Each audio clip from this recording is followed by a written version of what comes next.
Welcome to We Need to Name This, where we unpack the hidden curriculum of academia with scholars of color.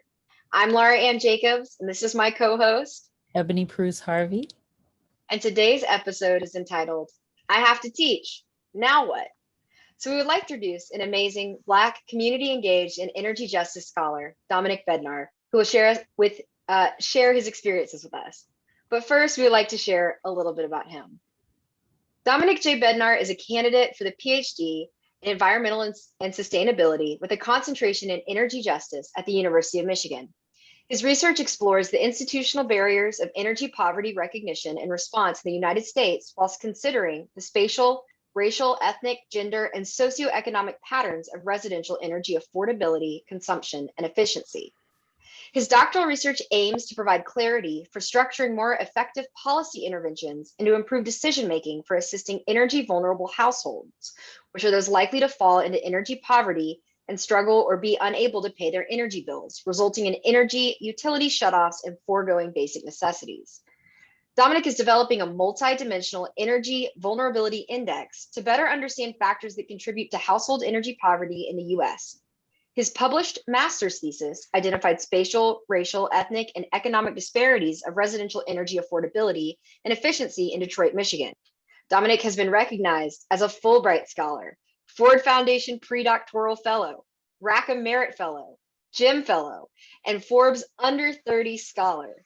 He is a co-founder of the People of the Global Majority for the Environment, Pigment, and an inaugural member of UM's Graduate Professional Diversity, Equity, and Inclusion Student Advisory Board. He is also the co-founder of Black and Environment Week.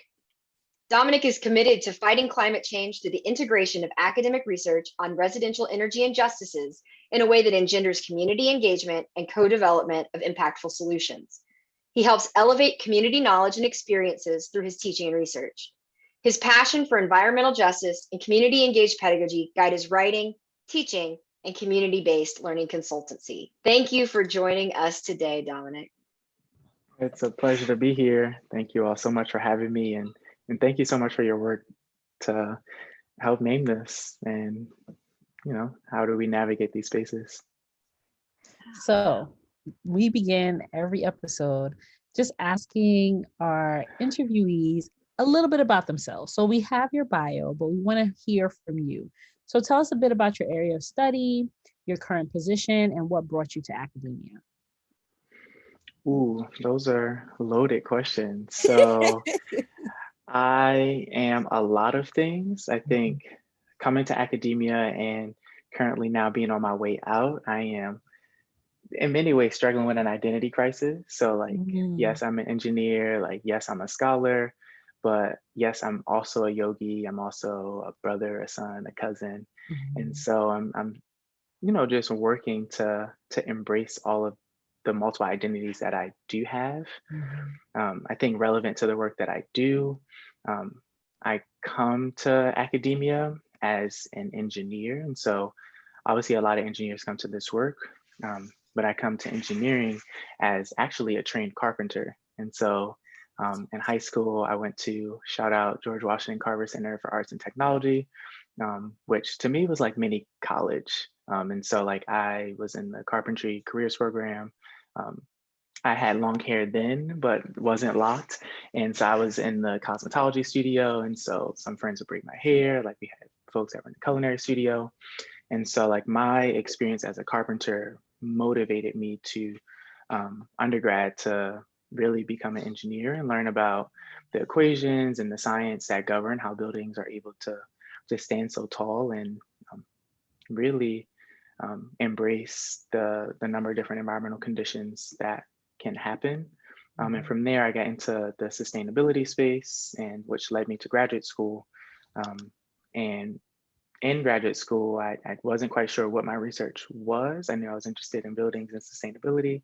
And I met my advisor there, Dr. Tony Reams, who introduced me to this realm of energy justice, which Michigan has been a leader in environmental justice, and energy justice really is a springboard off of that, looking at energy related injustices. And so, yeah, so that's my journey to academia. And so tell us a bit about your current position. So we were trying to set up this interview and you had a lot going on. So tell us what you're up to right now. So, right now, what I am currently doing is wrapping up this dissertation. I am submitting my third chapter tonight, and I'm hoping to defend within the next month or so. And Congratulations. I have been interviewing, and so I haven't really pinned down like where I will be next. Mhm, But I think that the prospects are exciting mhm. wherever I end up. I was supposed to be leaving today for my Fulbright to go to Santiago, Chile, but maybe a couple weeks ago, they actually just told us that they're canceling, or not canceling, deferring our Fulbright until next March because of the pandemic, Gotcha. which, like, unfortunately, like my life was uprooted in Mhm, Detroit. I moved back home to Baltimore, and um, with the expectation that I was going to be flying out to Chile, and mhm. so now I'm kind of homeless. I mean, like I'm not homeless right now, but like some friends are supporting me while I just continue to navigate this transitory period I'm in right now. Mhm. And I think that's important. Like, we weren't expecting a pandemic. We weren't, you know what I'm saying? So we have plans, and sometimes our plans are just uprooted by what's happening in Mm. society. Yup, And yup, so, yup. yeah, so the best laid plan. So, I wish you guys blessings in finding your space, you know what I mean? And like, Yeah, being on the job market and doing that. Cause even now, like when the pandemic hit, I was applying to jobs and then they were just like, oh, we're frozen. So it was like, yeah. well, I'm unemployed. So I definitely understand the struggle with that because I'm not starting a position until August. So it's been a year since I Yeah. graduated. So definitely understand. All right. So this episode's title is around teaching, right? So I have to teach. Now what? All right. So Hmm. our question for you, because you've taught in academia, through your graduate studies, tell us a bit about the courses that you taught. And did you teach on undergraduate and graduate level? Only undergrads, only graduates? So tell us a little bit about your teaching experience.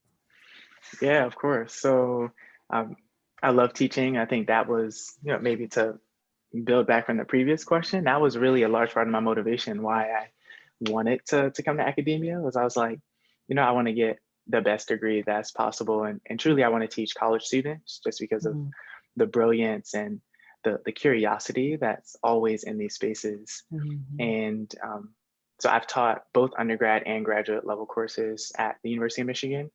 Um, and I taught energy justice. And so I mhm, taught as a graduate student instructor the graduate level energy justice course with my advisor. And the semester after that, I taught the undergraduate level energy justice course, that first ever undergraduate energy justice course, might I add, that I was able to design in class with Laura Ann, which was super dope. We took the Engaged Pedagogy Initiative through Rackham's program of public scholarship, which teaches you all about the theory and practice of community engaged learning. Oh, that's awesome. So now that you've told us a bit about teaching both undergrad and graduate courses, can you tell us a bit about some of the affordances and constraints of teaching each group? So um, Ooh. I've taught both undergrad and graduate students, and they're just different groups and there are different trajectories in their learning. So if you can just tell us a bit about what you know about their trajectories and what might be the affordances and constraints or some of the challenges that comes with teaching each group. Yeah, of course. So I love each group for different reasons. Mhm. I think at the graduate level, definitely students are a bit more thoughtful in just their writing and how they approach some of their assignments. And that's not to say that the undergrads aren't, but I know there's definitely at least a difference there in my experience. Uh, it's interesting because both of the courses that I taught were community engaged learning courses. Mhm. And it was really interesting to see how graduate students who might have had experience after undergrad for some time working in industry and then coming back to graduate school for a professional degree and or working all the way through, And I think something that's common between both of them is this learning and unlearning about their multiple social identities that they bring into the classroom environment, and recognizing that the classroom environment is both here at the university, like in this classroom, and also it's at a community center or at a community park, or, like the classroom environment really spans between, um, the community and the classroom. And so um, something that was interesting was working with some of the graduate students who, know a whole lot and have a whole lot of experiences. I vividly remember uh, just chatting with one of these MBA students, and we were working with the community, and he was like, "Oh, I'm so frustrated. I can't, like get a word out edgewise, working with the community members." And it was a teaching moment for me to be like, like that's okay. Like sometimes you don't need to say anything at all. Sometimes, just being there and holding space to listen is so important and instrumental to building rapport, building trust, and being able to then share at a later time the information that we know, and how we might be able to help students out. I think for maybe even both undergrads and graduate students is this notion of just teaching students how to engage and embrace flexibility, and also how they might be able to embrace complexity. So a lot of times we'll do a lot of planning to get out in the community, and oftentimes things happen, and we just have to be able to be on our feet. Sometimes we plan to visit with the community, and they'll cancel maybe 5 minutes after class started. We were on the way, and so it's like, all right, audible, we need to change our game plan. And so those are a few things. And so you were saying that you engage in community-based scholarship and teaching. How do you connect with the community, and how do you get your students to build those kinds of relationships that you talk about, those relationships with trust and listening and patience and all the things that are needed to really, because often as academics, we feel like we have all the knowledge. And so we are imparting our knowledge on other people, and we forget that other people have knowledge that may look different, but is valid and valuable and can actually teach us. So how do you, one, connect with the community, and then help your students really embrace that? Indeed, indeed. What a wonderful question. So I think for me, I think scaffolding goes a really long way. And so for me as the instructor, working with the community director, and really just chatting about like what their community needs and interests are, and how this particular type of engagement aligns with their mission, vision, and values, and how our engagement is of equal benefit. Um, and and rather like that this engagement is a partnership. And so um, figuring out that information before introducing students to community members, I think is really helpful. And also I think priming my students before we actually enter a community to think about this notion of E3. And so how do we like delicately enter communities? How do we, once we're there, how do we engage with them? And then finally thinking about like, how do we exit communities? And in that process, just demonstrating like, yes, we're learning about like energy justice theory and practice.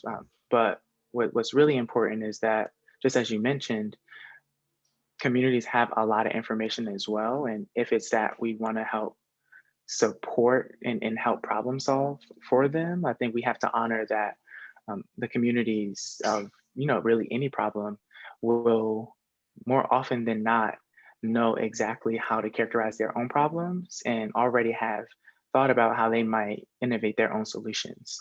And so holding space for um, just honoring multiple ways of knowing, and honoring that um, this work takes time, and just being as transparent as possible. Yeah. So you mentioned, this is my last question. Every time you say something brilliant, I'm like, oh, and I have another question. Go ahead. So you talked about your work with Laura Ann in developing this first ever undergrad course. So can you tell us a little bit about developing a course? So like, sometimes in graduate schools, you have the opportunity to either modify a course that already exists or develop your own course. So tell us a bit about how that process and like what were some of the challenges, what were some of the affordances of doing that project? Yeah, so it was a really, really interesting, and honestly, it was tough. Like I Mm, had an idea. I was like, oh, like I want to teach this class, like energy justice all the way. And so after having, taken my advisor's course, I knew at least like a framework of how I wanted to deploy this course. But I, like had a different twist on it. And the name of my course was um, Community Engaged Energy Justice and Activism. Um, and thinking about that in the realm of climate change. And so some of the challenges in developing the course were, one, like we had to pick a community partner first. And so structuring like the information that you want to teach the students that traditionally would be in a semester long, a lot of that is truncated. And so like you can't teach them everything. And so in what ways do we think about teaching them how to continue their teaching on their own at some other point? Like how can we give them resources? uh, Something else that was maybe helpful in the development of the course was actually meeting with undergraduate students and for them to look over our syllabi and straight up be like, we're not doing all this reading, or this is too much. And that's the beauty of working with undergrads, is like they're gonna tell you like it is, which like we do all the time when we're grading their papers and we're grading their assignments. And so just honoring that, like I too have a lot to learn. mhm. And so even like in the development of that course just makes me think about, like one day I'll have an academic position. Like how can I like have students look at my syllabus before and maybe make some suggestions, Mhm, before, during, after, mhm. and just help lean in and invite students to be co-creators of what it is that they'll be learning. That's awesome. And I think that's something to think about. We're, professors or teachers or instructors, and we say we have this vision for what students need to learn. And we come with all this knowledge and we're like, okay, we want to teach you these things, we want to engage you, but also thinking about the fact that students are on the other side of this and what would their experiences be? What have their experiences been in schools and classes, and what can make their experience just better, in our courses. And I think that's important to consider. All right, so I'm going to Mhm. pass it over to Laura Ann. Thanks. I've been waiting. So thank you so much for sharing about, especially with community engaged pedagogy and community engaged coursework. That's something that I think honestly we may need another episode on. But I heard you say like several things that seem to be very integral to your pedagogy, like community care, engagement, responsiveness, the importance of listening, enter, engage, exit, honoring multiple ways of knowing, that just seems so, they seem so intentional and sophisticated in what your pedagogy is. And so I'm wondering, did you have teaching experience prior to graduate school? And it could be, in a classroom, like a traditional school classroom, or not. I'm wondering, like what things maybe shaped that for you. Yeah, for sure. I mean, I think we all have some kind of teaching experience before we arrive in the academy. And it doesn't have to be formal. Like it could be like, in kindergarten, oh, this is how you tie your shoe. Or Yeah. we teach and learn a lot of times by doing. And so monkey see, monkey do. And so I think, yes, I think just like growing up and inherently, I've had those experiences. I think maybe a little more formally, definitely in undergrad, I was heavily involved with NSBE, the National Society of Black Engineers. And there I remember vividly being just in the NSBE lounge, because I'm a night owl, but I would hang out in the NSBE lounge during the day, working on like some mild assignments or like administrative work. And when folks would have like problems with um, some homework assignments that they've been working on, or some challenges in courses that like I have already taken, like I would just go to the chalkboard. All right, I'm gonna work out this problem, and then like they'll work out the problem side by side.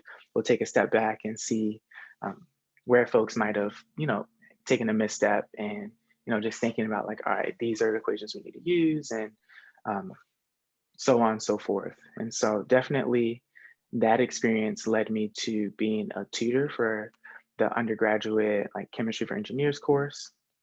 And so, just being able to actively support um, students, engineers of color through the University of Maryland's Center for Minorities in Sciences and Engineering. Shout out Ms. Rosemary Parker, who's been running that center for such a long time.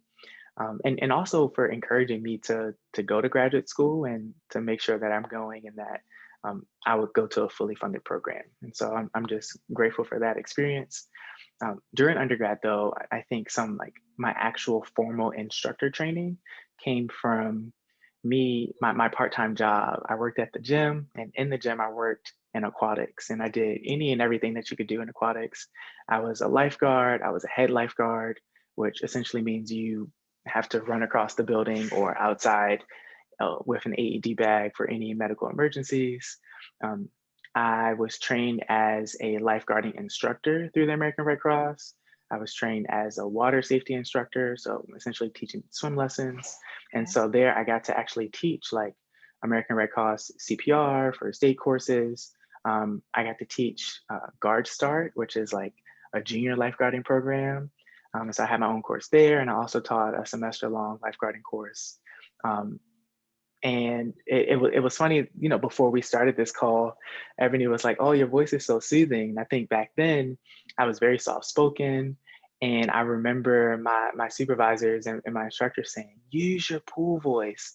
And so like really learning to project my voice for a 50-meter Olympic-sized pool to, teach in-water skills of how you might save a victim, to get them out of the water, how you might, work with different teams to say, hey, like grab this, grab that. And so I attribute a lot of my early instructor training there. And then obviously once I got to Michigan, I think the Engaged Pedagogy Initiative was really good to think about doing all that, like, but within a community engaged learning concept or style. Yeah. Thank you for sharing all that. I think, Ebony and I are in the field of education. So a lot of our guests are in the field of education. Oh, I was a classroom teacher, I was whatever. And like education is only one discipline that someone could go into for graduate school. And grad students in each program, in each department have a responsibility for teaching. And so we're very aware that for many people, and even for me, I was a classroom teacher for 6 years. The first time I had to teach a course on my own, I was like, intimidated. How is this going to be different? And so something I really appreciate in hearing you speak is to think about all the many ways that we have been teachers in our lives, whether it's, and not just in our adulthood or our college years as tutors or whatever, but from kindergarten or for like teaching, your friend how to play a game or, showing someone, how to tie a tie for the first time or all those kinds of things are all the ways that we can be teachers. And yeah, and I certainly hear the what you're talking about, the community care and listening to others and just always just having that priority of care being on the people that you're serving is a common thread that seems to stick out in your pedagogy to me. So I thank you so much for sharing that. Yeah, so I do wonder about this intimidation piece of it for people who may come from backgrounds that aren't educators or may not view their own experience as like I can transfer this into academia for teaching, right? Maybe I was whatever their job was before, maybe they were a assistant manager at a restaurant and trained new employees and they are feeling intimidated by teaching in a classroom. How do you navigate that to hold and honor like your experience? Like what advice do you have to offer for people to be able to view themselves in asset-based ways as they take up the responsibility of teaching at the university? Yeah, I love, excuse me, I love that question. I would say, I mean, one, like our experiences are lessons in it of themselves, and we bring those with us everywhere that we go. And so just honoring and respecting that you've arrived exactly where you need to be. And if it's that you are interfacing some students at in an academic space, like you deserve to be there, and that there is something that is on your journey that is there for you to learn, but also there's something on your journey for you to teach other people.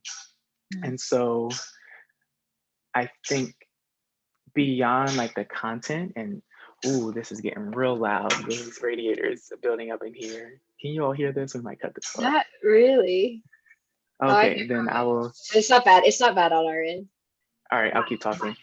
So I would say that, you know, the experiences that we do have in many ways enrich the content that we're teaching. And I know like my students, and even like when I'm in class, I love when a, a faculty member or an instructor is able to draw on their real world experience or even the experiences of their colleagues, of their friends, their family, because it, one, just like humanizes the information, it makes it more accessible, and truly it just makes it a more joyous learning environment. And so like I'm always thinking about in what ways can we engage in play, and what ways can we have fun, because when learning is just hard, like yo, I studied engineering as an undergrad. Some of that stuff I did not like. Why was I sitting through class? And like I then learned that there were so many people who just weren't coming to class and were just like, oh, you know, I'll just study myself. And I was going to class and had to study myself or teach myself. And Mhm. so being able to just like be in a space where you know you can contribute your life experiences in a way that enrich the overall course content, I think is so important. Thank you. Um, okay, so we trying to stick to these questions. Um, so our question is as a graduate student instructor, also as a course designer, um, we've talked a little bit about the Engaged Pedagogy Initiative, but just how did you like that first class you taught or the first class you designed, like how do you go about even planning for that? Like how do you like think about a syllabus, or how do you plan for a 3-hour class if you haven't done it in that format before?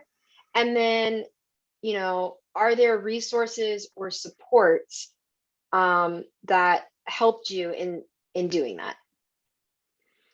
Yeah, that's a tough question. So I think thinking about a syllabus and thinking about class preparation is really important. For me, I think it was easy because I was like, oh, okay, I can like work off of this course my advisor taught and think about that particular type of scaffolding and my experience taking the course. I was like, okay, these are some activities that I really enjoyed. Um, these are some articles that I thought were really important to teach these course concepts. And so I think, you know, starting out, I think it's important to think about your vision for the course. What is it that you want your students to know? What is it that you want to convey? What type of students do you want to, you know, return to the world? There's, I think it's helpful to think about them, you know, your students and really anyone that you engage with as a stopping point on their own journeys, and um, how might we arm them with information that may help them out in the future within this particular category. And for me, that was energy justice. And so um, you know, just being able to dream and to vision what your ideal course looks like. And again, for me, it was like, how can I provide them with an experience and tools to carry with them to think about all the issues they encounter with the lens of equity, with the lens of justice, um, towards a brighter future? I mean, because I would say for me, one of the most challenging parts was, you know, after getting through, you know, developing a syllabus and um, preparing the course, it's like in the course, preparation is really tough because it takes a lot of time. You don't a lot of times you don't get through everything you want to get through. There are often a lot of questions, like things happen. And so I was just speaking to more senior level faculty members, and they're like, yeah, you really don't get it until like after you've taught the same course like 3 times. Like you get the timing down, like the assignments make sense, like you've been able to massage out the kinks. And so again, honoring multiple ways of knowing and also honoring the journey. And so it's not easy. And so what you can do, just do your best with it. And I think some, mid course or like midterm feedback from your students is really helpful. But even sooner than that, the sooner you can get feedback about like what's working, what's not working, pivot. And I was pivoting all semester. I was like, oh, this isn't working. I'm like, oh, y'all like this, let's do more of this. And just going with the flow. Like it is a journey, and you're in it together with the students. Thank you. Thank you. Yeah, I heard just so much in your response about just really centering your students and seeing the responsibility of being a part. You said like a stop in their own journeys, right? I think sometimes, especially as intimidating as it can be to teach a college university course for the first time, it's like, what am I doing right? What am I doing wrong? How can I do this? That makes it intimidating. But to remember that it is like kind of this in a lot of ways, a sacred responsibility to be a part of another person's learning, and to like really honor that and to adapt to it with compassion and with empathy, or things that I'm hearing in your response. Question that I do have this script is you're talking about these multiple ways of knowing, and you're talking about adaptability and changing, and I know you also have this other component of community engagement in your work. And so you don't necessarily have to tell us like how you assess, and I mean, in the university setting, that means grade, but like, what is your mentality? Like when you said you prepare by thinking about your purpose, your goals, what is your commitment to justice and equity, kind of like ideas, like how do you also approach your thinking about assessment? Because even if we care that our students are more whole, or more fully able to feel more fully themselves when they leave our classroom, the university is still imposing that we have to give them a grade on their transcript.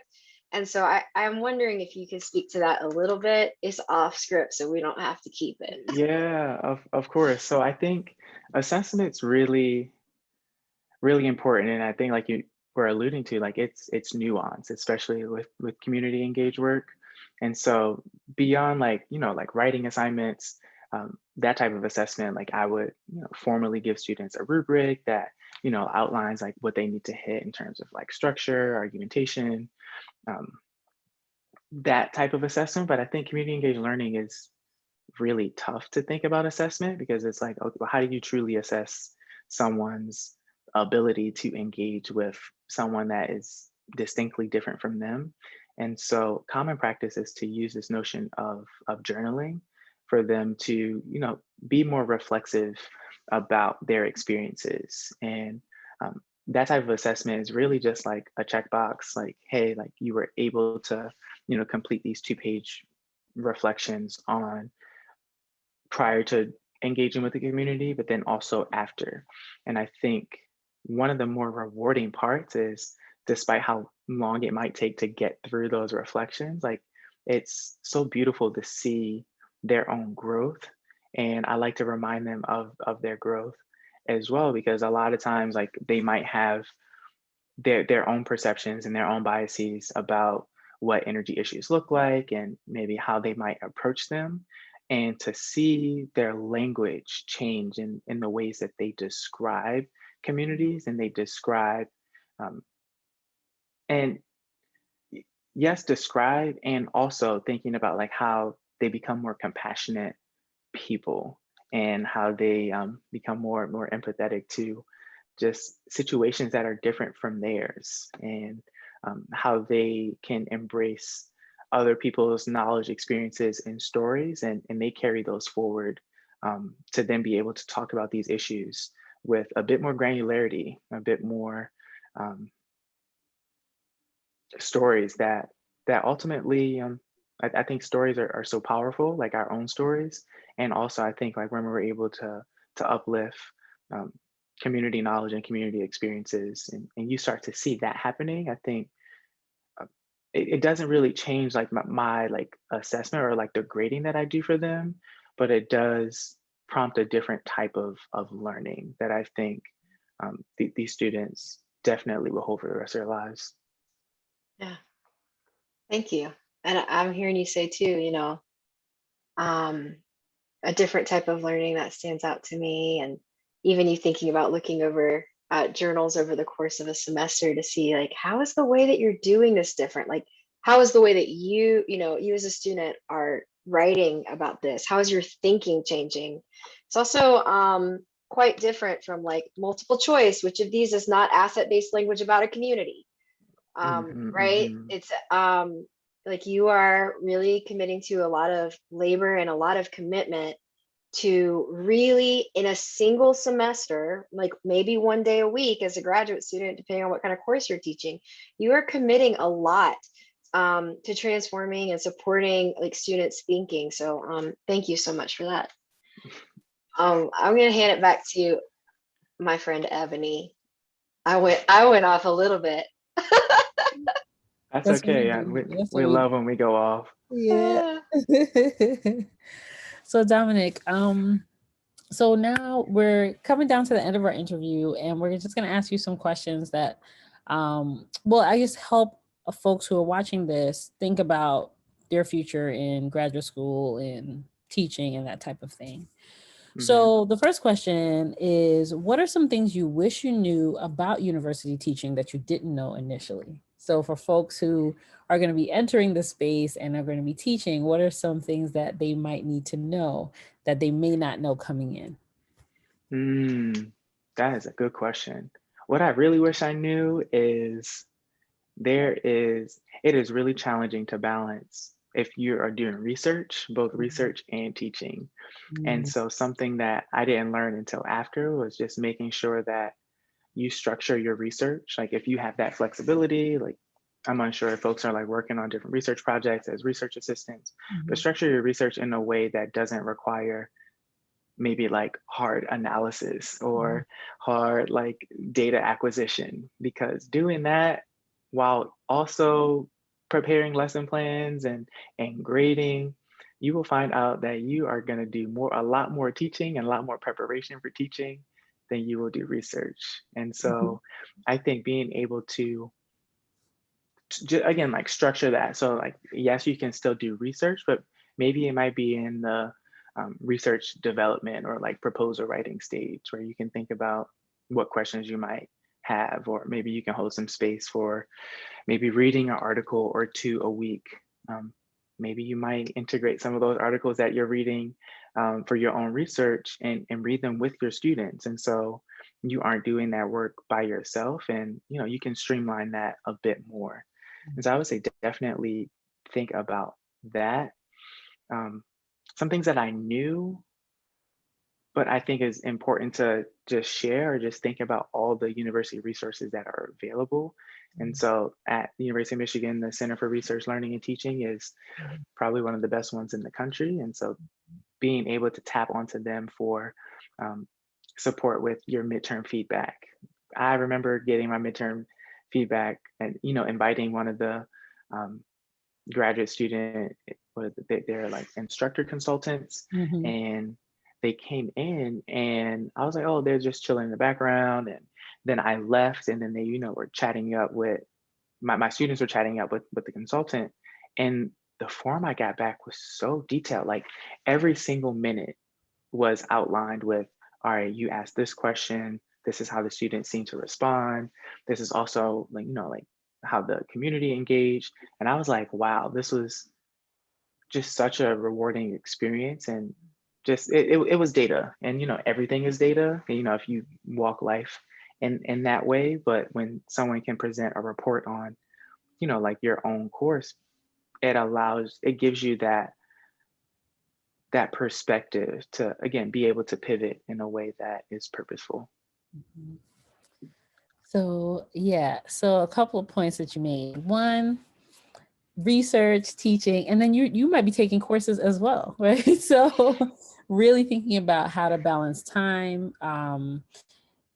The thing is that for me, for Lauren, Ashley, Lauren, and myself, we did a lot of teaching during our time. And I remember my first year coming in and teaching a course, co-teaching a course and taking courses and having to grade and having to write my papers. And I wasn't even on a research project. And I was like, this is too much. You know what I'm saying? So I I'm think you're stressed thinking about it. about, yeah, like thinking about how you structure your time is so, so important, Mhm. especially if you're on a research project for someone else, you know what I'm saying? And there's Yeah. some responsibilities that you have on that research project as well. I decided to kind of delay being on a research project until my second year, just because my Brilliant. first year was just like, I came out of the classroom, I know grading is a beast. So I was just Mm, like, I am not doing any research. I told my advisor, I'm not doing any research until year two when I can just handle coursework, figure out how to handle coursework and teaching and grading and that kind of thing, and get my legs, my swim leg.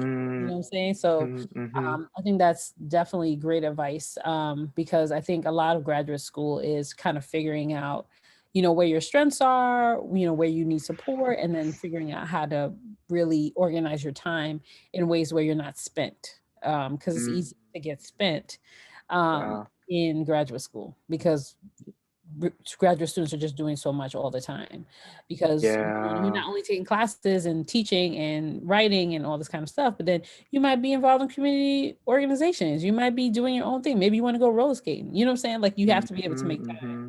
to do the things you love as well as balance school. So Yeah. definitely agree with that. Yeah. I love that. I love even just that you brought up just these things like you'll be spent by the end of it. And just being like an energy justice scholar. And I'm also, like I actively do yoga to like decompress, to reset, and just mindful movement meditation. Mhm. It's important for us to also think about like in what ways can we refill our cup. Mhm. You can't pour from an empty cup. And Mhm. um, really, one of my friends taught me, it was like, honestly, you're not even supposed to be pouring from a full cup. Like you should be pouring from your overflow. And Ooh, so, in what ways can love you, that. again, like how do we just keep, just pouring into ourselves? And Mhm. again, so like as like an energy scholar, I'm thinking about energy all the time. Mhm. Energy is in theory, what like from physics is the capacity to do work. And what the hell does that mean? And work is doing, I mean, like we do work all the time, but like in a physics standpoint, work is um, applying some force over some distance. Mhm. And like it matters how like where that distance is. And so like let's say we push something 5 feet or up a flight of stairs, and then we take that same force down a flight of stairs, like it cancels out, like we've done no work. And so Mhm. thinking about how do we align our work in the direction that we want to go. And Mhm. people often confuse energy and power. And what I like to share is that like power truly is the rate at which we consume energy. And so like Mhm. it's energy over time. And so like what are we doing that allows us to stand in our power, to use it in a way that is productive. And Mhm. so just being very cautious about our timing. And like you're saying, like these things can deplete our energy. And so how do we charge ourselves up? um, that way, like when we're teaching, we can continue to charge our students up as well. So we need to have that surplus to then be able to step into that space.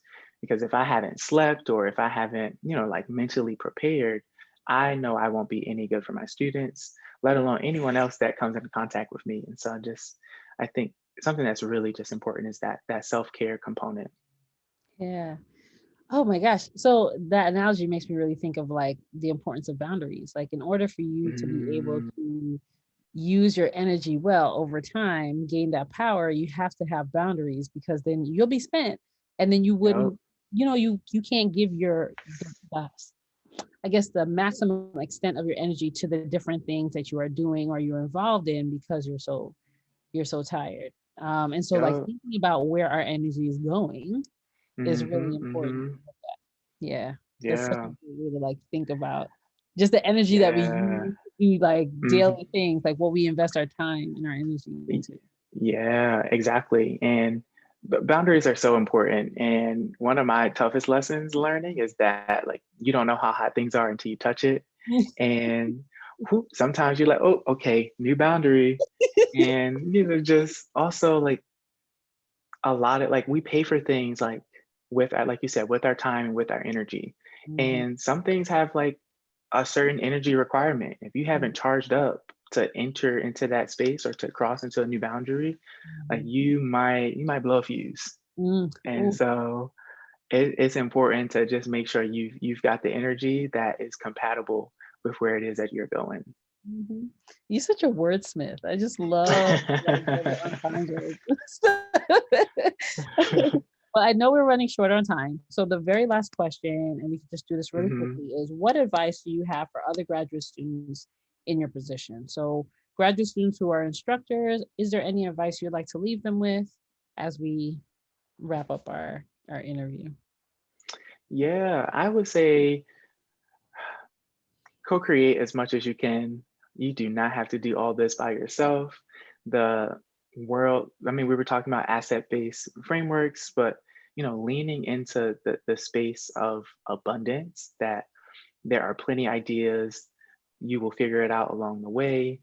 There is help available to you. Anything that you want and desire is available to you.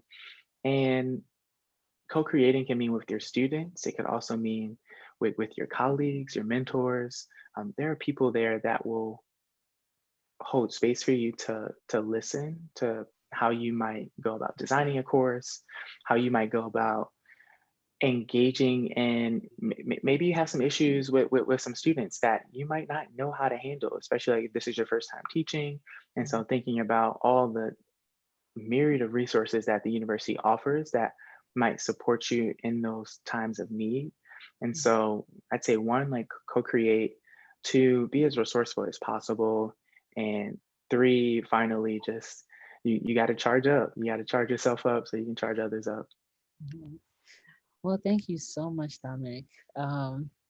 We really appreciate you sharing time with us, and it's just awesome to talk to folks who are in just different fields than we're in, and Hmm. just to see the similarities and differences, and just like as being an instructor myself, also just gaining new perspective, just like your whole like metaphor of like energy and power, and I'm just like, yes, fun. You know what I'm saying? So I really, really appreciate you just spending your time and sharing your wisdom with us today. Indeed, indeed. Thank you all so much for having me, and also thank you for your labor in this I don't know what you call this creation, in this artful process, because I know that there's a lot that happens behind scenes that doesn't necessarily meet the what other people may see. And so just from teacher to teacher, instructor to instructor, I know you all are doing a lot of work to just impart so much beautiful and positive change in the world. So thank you. I was Okay. gonna say thank you. This was like awesome.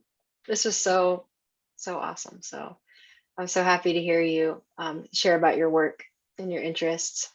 And I did also hear you say today was the day you were going to go to Chile. So I'm thinking about you today as you.